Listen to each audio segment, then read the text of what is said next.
Assalamualaikum warahmatullahi wabarakatuh.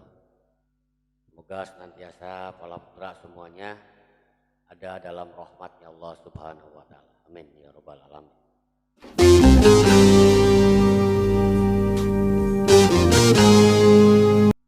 Tentang hal pemaknaan Quran surat Al-Falaq. Dikatakan qul a'udzu birabbil falaq min syarri ma khalaq wa min syarri ghasikin idza waqab wa min syarrin naffasati fil 'uqad wa min syarri hasidin idza hasad. Katakanlah bahwa aku berlindung kepada Rabb yang menguasai tubuh, yaitu dari kejahatan makhluknya dan juga dari kejahatan malam apabila telah gelap gulita, dan dari kejahatan wanita-wanita tukang sihir yang menghembus pada buhul-buhul, dan juga dari kejahatan pendengki apabila dia dengki.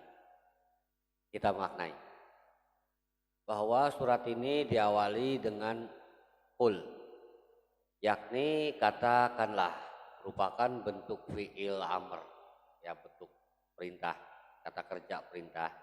Dimaknai bahwa alhamdulillah dalam hal ini Allah Subhanahu wa taala sudah mengajarkan kepada kita yang diantaranya adalah pembelajaran dalam hal berkata, yakni apa yang memang seharusnya dikatakan dan itulah yang memang harus untuk dikatakan. Pemaknaannya berarti qul di sini adalah berupa pengambilan suatu pesan dialog secara utuh. Apa yang diperkenankan dari qul tersebut yakni a'udzu birabbil falaq, yaitu untuk mengatakan bahwa aku berlindung kepada Rabb al-Falaq. Pemaknaan selanjutnya yakni tentang a'udzu atau aku berlindung. Pemaknaan secara a'udzu atau auzah yang berarti kita memperlindungkan kebaikan-kebaikan yang sudah ada pada kita. Berbeda tentunya dengan hal isti'adzah yang masih berupa menghendaki kebaikan. Kemudian dimaknai Rob. Di sini dikatakan a'udzu birob, tidak dikatakan a'udzu billah. Berarti pemaknaannya jelas berbeda. Dalam hal berlindung itu sendiri jelas bahwa yang namanya berlindung, auzah maupun isti'adzah adalah terhadap hukum-hukumnya Allah Subhanahu wa taala. Hukum-hukum yang mana? Yakni yang mengacu kepada pertama adalah secara hukum yang tertera di dalam Al-Quran. Kemudian jika tidak terdapat penjabaran di dalam Al-Quran, maka dicari penjabarannya atau pemaknaannya yaitu di dalam Al-Hadis atau As-Sunnah. Jika itu pun dirasa kurang memadai untuk kita cerna, maka kita ambil yang termudahnya dari pemaknaan ijma.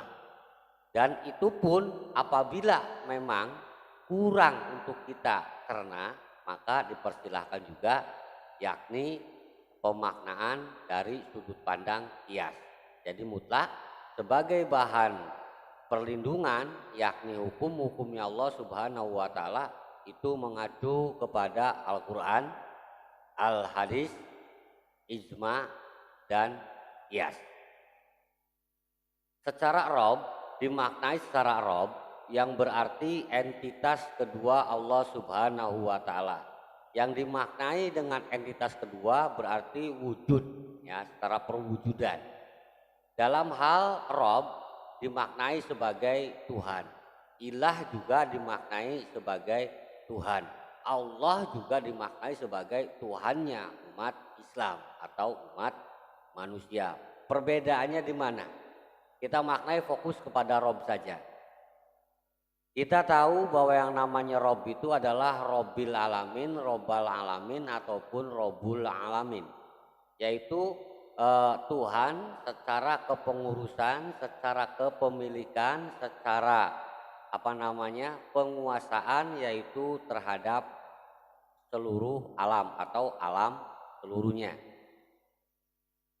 Sedangkan dalam hal pemaknaan Rob, ya Al-Quran juga membahas, bahkan secara para ulama juga membahas tentang hal Robbi, berarti Robku atau Tuhanku. Robika berarti Tuhanmu. Robina berarti Tuhan kami atau Tuhan kita.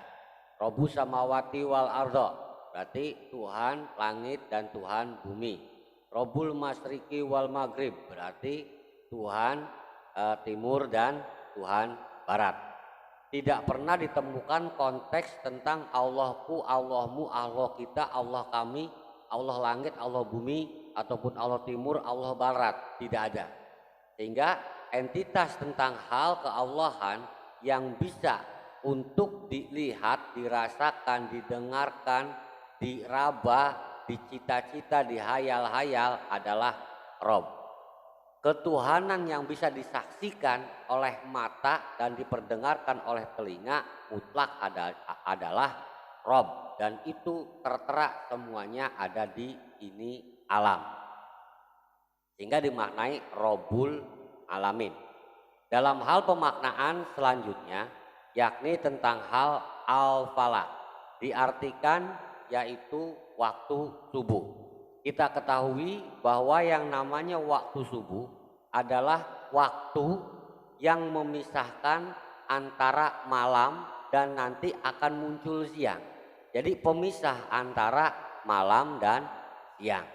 Nah, dalam hal pemaknaan, hal tersebut bisa kita maknai di Quran surat Al-An'am. Ya, di Quran surat Al-An'am dimaknai yaitu Al-An'am 96, falikul isbah, yang menyingsingkan subuh atau yang menyingsingkan pagi. Kata menyingsing secara bahasa Indonesia memiliki dua arti. Ya, bisa jadi menyingsing ini berarti menggulung, bisa jadi membuka. Contoh dalam hal menyingsingkan lengan baju berarti menggulung baju sehingga tangan terlihat. Nah, apabila dimaknai dengan pagi menyingsing berarti pagi ini terbuka. Gitu loh. Jadi pemaknaannya dalam hal Al-An'am 96 dikatakan falikul isbahi wa ja'alal laili sakanan. Allah lah dalam hal ini yang menyingsingkan atau membelah pagi dan menjadikan malam untuk beristirahat. Dimaknai falikul isbah bisa jadi ini mengacu kepada paginya datang, ya pagi datang. Atau bisa jadi bahwa pagi tersebut yang nantinya siang, ya yang nantinya sore itu digulung sampai kepada malam tiba, dan bahwa malam itu adalah sakanan, waktu kita untuk beristirahat. Jadi ketika dihadapkan dengan al-falak, ya apabila memang itu adalah berupa waktu subuh, dimaknai sebagai awal datangnya pagi, datang awalnya siang, datang awalnya terang benderang. Jika itu dimaknai sebagai al-falak, ya sebagai penutup siang, maka akan datangnya malam. Dan malam ini ya atau malam lail adalah untuk kita waktunya beristirahat dari semua aktivitas siang. Kemudian juga dimaknai bahwa al-falak diartikan sebagai yang membelah, ya yang membelah. Falikul habbi wan nawa, yaitu Allah lah yang membelah bulir dan juga biji-bijian. Oke, kita fokus kepada biji. Biji atau sebutlah dalam hal ini adalah cikal bakal pepohonan, ya. Sebelum tumbuhnya tunas, ya sebelum tumbuh tunas itu akan terbelah terlebih dahulu. Yang kemudian biji yang terbelah tersebut akan menumbuhkan tunas, ya atau cikal bakal kehidupan tumbuhan atau pohon baru. Jika biji ini tidak terbelah, maka jelas tidak akan bisa si tunas untuk keluar. Jadi dimaknai yang membelah biji sebagai al-falaknya adalah si biji itu terbelah, sehingga biji yang tadinya berstatus mati maka dia akan mengeluarkan sesuatu yang hidup, yaitu tunas. Dan itu dimaknai yuhrijul hayya minal mayyiti wa muhrijul mayyiti minal hayy. Ya, Quran surat Al-An'am 95. Yakni bahwa Allah lah yang mengeluarkan, yakni yang hidup dari yang mati. Jadi memunculkan tunas ya dari biji yang mati, dan juga mengeluarkan yang mati dari yang hidup. Dimaknai dari yang mati tersebut, dari biji tersebut nanti keluarlah tunas, yang kemudian dari tunas tersebut tumbuh menjadi pohon. Pohon itulah akan menghasilkan buah, dan buah itulah yang nanti akan menghasilkan bulir ataupun biji-bijian.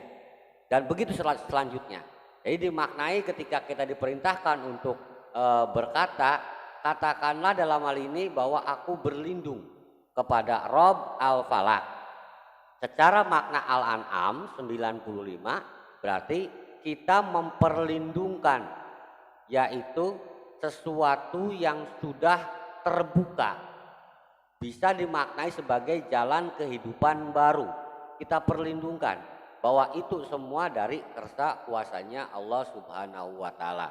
Nah, kita maknai bahwa yang namanya berlindung itu katanya kan begitu, katanya ya, yaitu jelas kepada hukum-hukumnya Allah. Jadi sebagai awalannya, sebagai pembuka kehidupannya, segala sesuatunya awali dengan hukum-hukumnya Allah Subhanahu wa Ta'ala. Itu yang akan menjadi al-falak, yang akan menjadi pembuka, yakni yang nanti kelak akan memunculkan kehidupan baru. Jika dimaknai di surat lain tentang al-falak, yaitu Asy-Syura ayat 63 tentang kisah Nabi Musa membelah lautan. Angfalako, ya terbelahlah, yakni lautan atau bahar terbelah. Itu hasil daripada al-falak, dimaknai angfalako.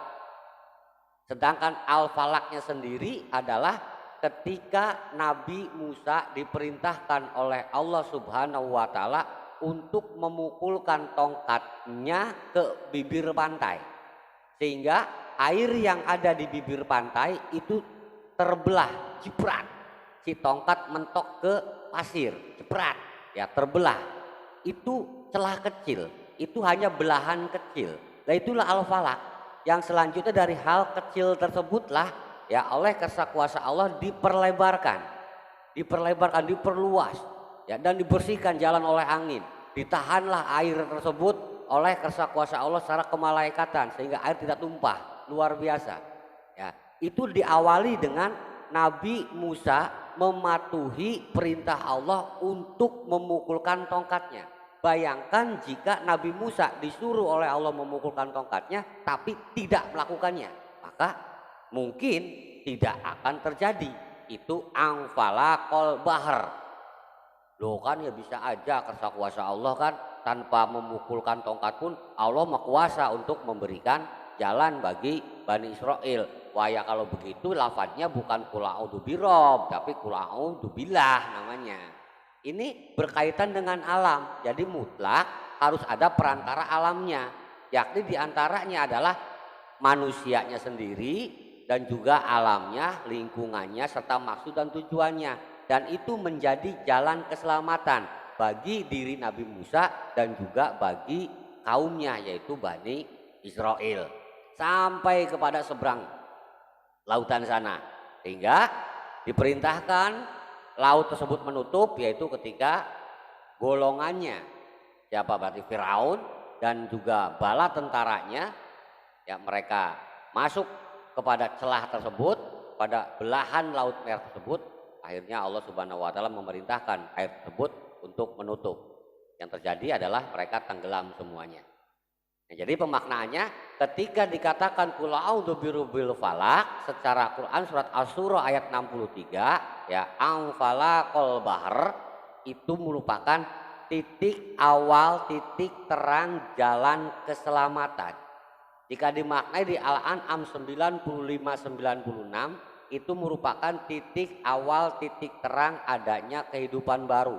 Pastikan semuanya adalah dengan hukum-hukumnya Allah Subhanahu wa Ta'ala sebagai awalannya. Apapun yang akan kita berbuat awali ya dengan hukum-hukumnya Allah. Setidaknya awalilah dengan Bismillahirrahmanirrahim. Ya, apapun maksud dan tujuan kita, pastikan semuanya berdasar hukum. Ada hukum-hukumnya, baik itu adalah Quran maupun adalah hadis, maupun adalah ijma, maupun adalah qiyas. Dalam hal selanjutnya min syarri ma khalaq, dari kejahatan makhluk. Dalam kisah Nabi Musa, kejahatan makhluknya adalah Firaun dan juga bala tentaranya. Berikut juga dengan para pembesarnya. Ya. Nah, itu secara makhluk yang jahat. Sebenarnya tidak ada makhluk yang jahat. Ya, Allah Subhanahu wa Ta'ala sudah menciptakan semua makhluk adalah dengan rahmat. Jadi nggak mungkin ada yang jahat. Ketika makhluk dikatakan jahat, yaitu ketika mereka menjauhkan diri dari rahmat.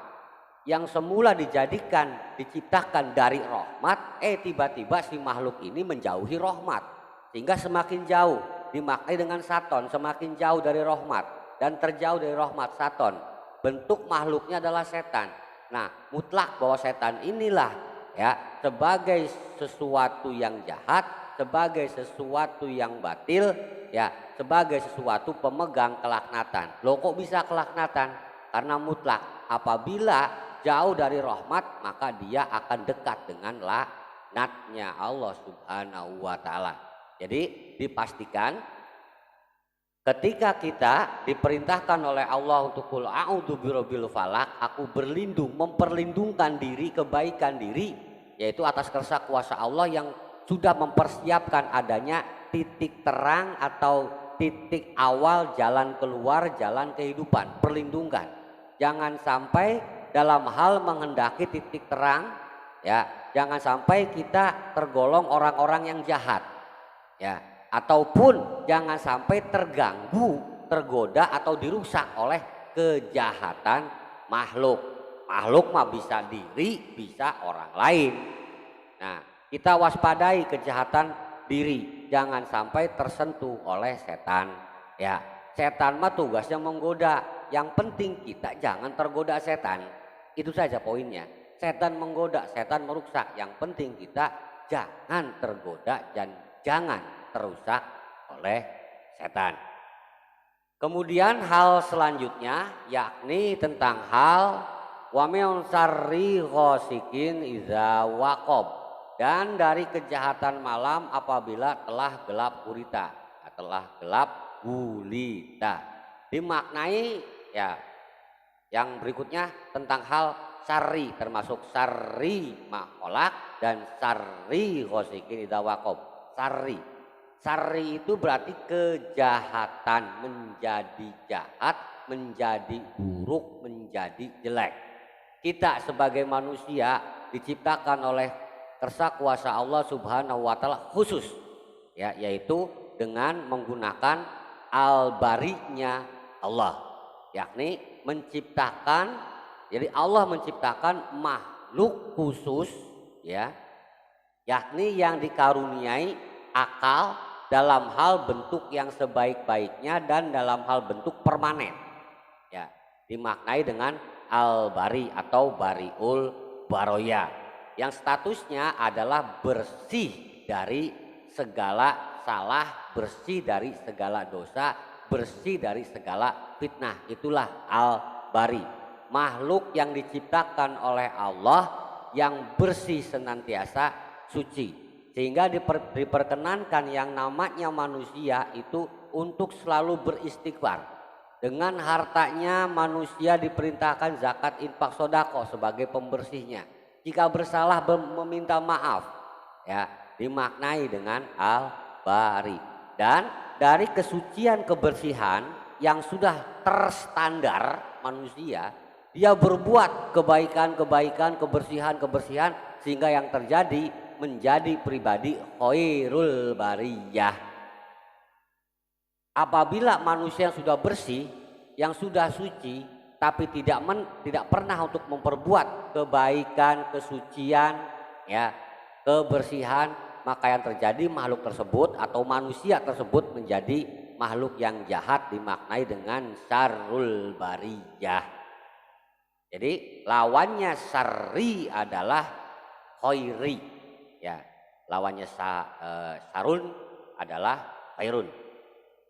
Dimaknai yaitu ghosikin idza waqab, ghosikin ghosako, dimaknai yaitu malam yang gelap gulita, dimaknai juga malam yang dingin, dimaknai juga malam yang mencekam. Kalau sekedar malamnya saja, enggak gelap gulita, enggak mencekam, enggak enggak nyeremin, enggak masalah.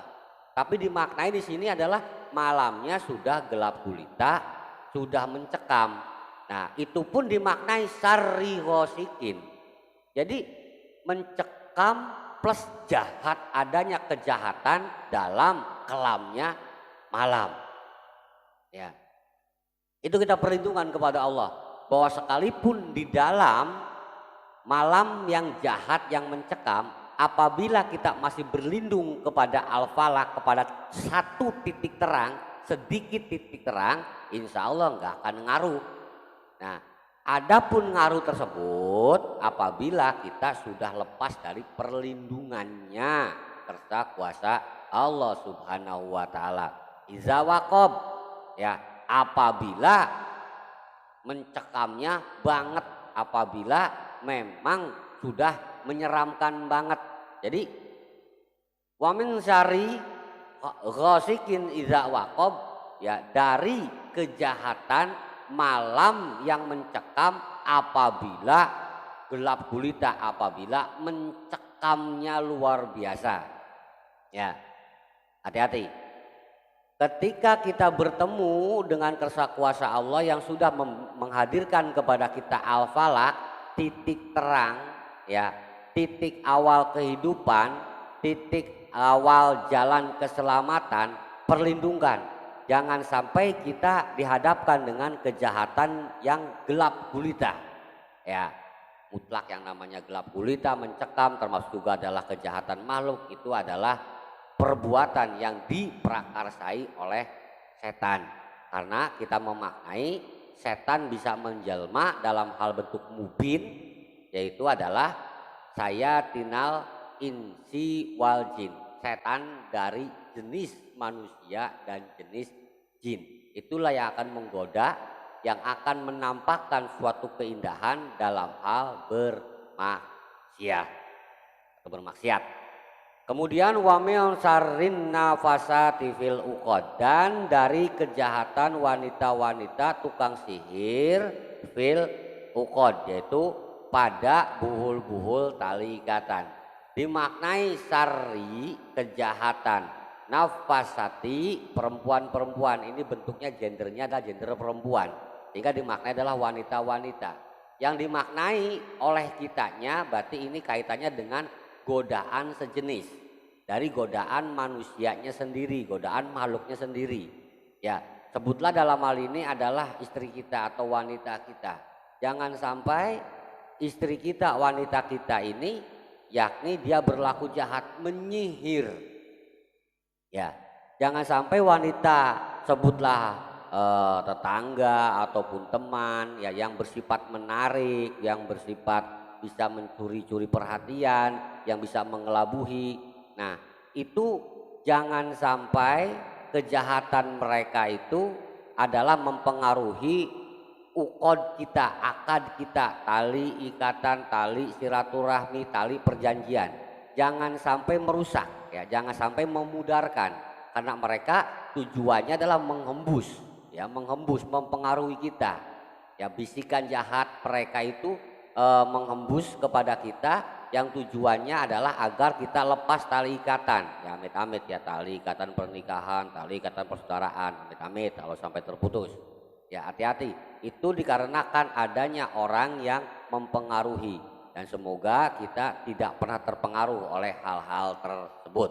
Kita perlindungan al-falaknya kepada Rob, ya al-falaknya, bahwa dalam segala kita keniatan di awal adanya titik terang, adanya titik awal keselamatan dan kehidupan, perlindungan dari segala kejahatan makhluk, dari segala kejahatan gelap malam apabila gelap gulita, dan juga dari kejahatan orang-orang yang akan mempengaruhi kita, bisikan embusannya, ya, yaitu mereka tujuannya adalah untuk melepaskan ikatan, untuk memudarkan tali perjanjian.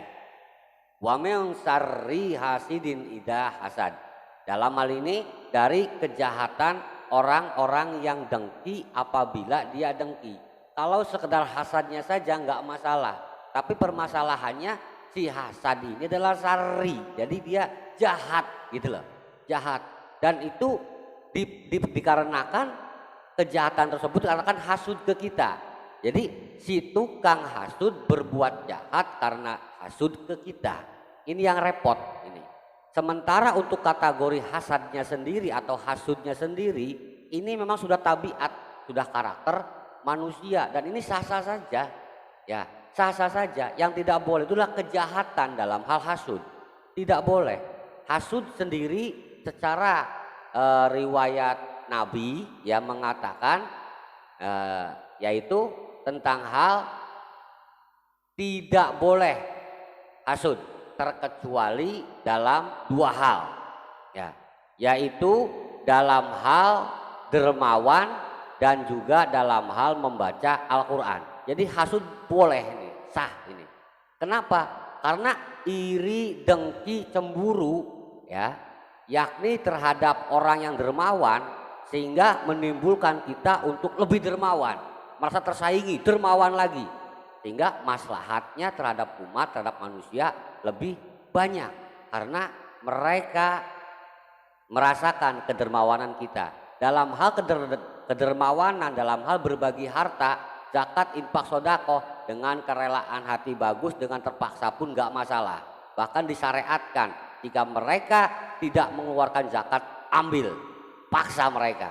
Dan dikatakan pula bahwa Sayyidina Umar secara riwayat mengajak perang, menantang perang kepada orang-orang yang tidak mengeluarkan zakat. Dimaknai juga orang yang tidak berzakat mah yaitu bukan bagian daripada jajaran orang-orang yang beriman. Ya, jadi dalam hal ini pemaknaannya para putra semuanya termasuk dalam hal membaca Al-Quran.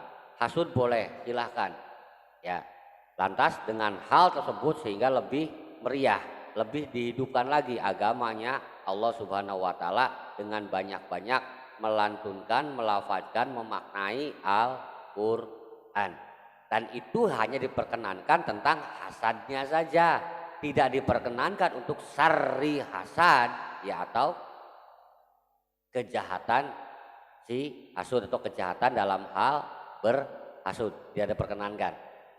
Semoga Allah Subhanahu wa Ta'ala memberikan hidayah kepada mereka-mereka, yaitu orang yang jahat dalam hal dia berhasud dan juga menghasud diri kita.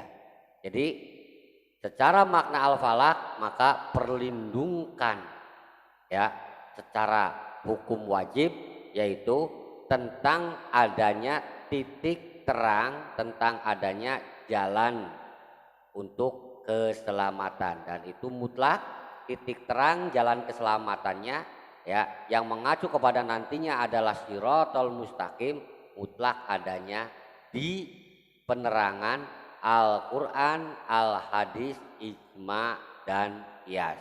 Intinya jangan bosan ngaji, jangan bosan belajar. Urusan pinter paham nanti setelah rajin ngaji. Semoga ada hidayah yang sampai kepada kita, yakni untuk bisa lebih memaknai hukum-hukumnya Allah sebagai titik awal kehidupan, sebagai titik terang jalan keselamatan menuju kemuliaan di dunia dan juga akhirat. Amin ya robbal alamin. Sekian saya akhiri, wabillahi taufik walhidayah. Saya mohon maaf atas salah hilaf dalam hal menyampaikan. Assalamualaikum warahmatullahi wabarakatuh.